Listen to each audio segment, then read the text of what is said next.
People ask me all the time. People come up to me and they hold their cell phones at me and they go, these things are ruining our lives. Right. And my response always is, absolutely not.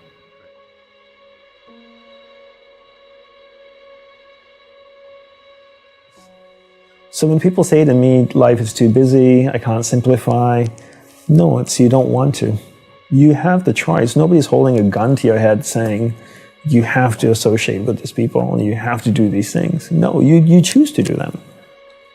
People create messy lives, complicated lives, right. And they don't need to. Well, actually, there's three elements, I would say. There's willpower, discipline, and love. And a lot of people want to create discipline in their life, but they start and then they struggle and they stop.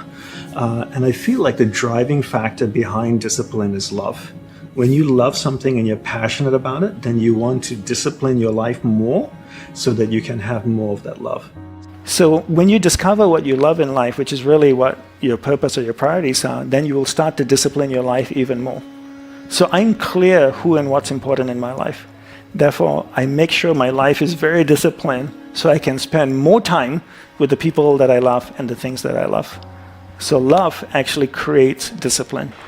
The base of it is love. At the source of it's love. If you don't have something you're passionate about, it's something that you love passionately, then you're not driven to discipline your life. You may start it, but then you can't sustain it.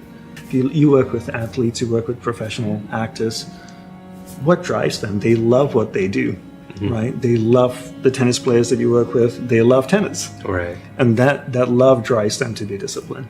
A lot of people don't know their purpose because they've never spent any time trying to find their purpose. And there's no structured approach to it. So even when you're growing up, nobody tells you in school that you need a purpose in life. But if you look at your daily life, your whole life is driven by purpose. People get in a car, why? Because there's a purpose to drive to go to dinner, drive to go to work, right? You take a shower, there's a purpose. You know, everything you do throughout the day, all the mundane things is purpose-driven. So why shouldn't life have a purpose? And most people don't know their purpose because they never spend time with themselves. And that's why if you look at most people, they go from one thing to another. They're driven by the trends of society. Now this is popular, so I'll do it for a while. You know, maybe it's yoga, then it's soul cycling, and then it's this and it's that. And people are just going from one thing to another. But if you look at the most successful people in the world, they just do one thing. Right. They play tennis or they play football. Truly take time to figure out what your passion in life is, because that's really going to drive your ability to discipline your life. I feel concentration is at the crux of all human success and endeavors. And if you can't concentrate, you can't manifest or create what you want to create in life. Because people ask me all the time. People come up to me and they hold their cell phones at me and they go, these things are ruining our lives. Right. And my response always is, absolutely not. Right.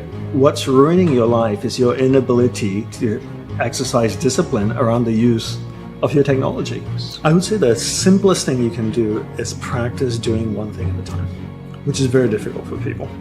So if you're speaking with someone, give that person your undivided attention. Keep your awareness on them. So I say discipline is the byproduct, whereas willpower is what's needed to create that structure. The way to develop willpower is to finish what you begin.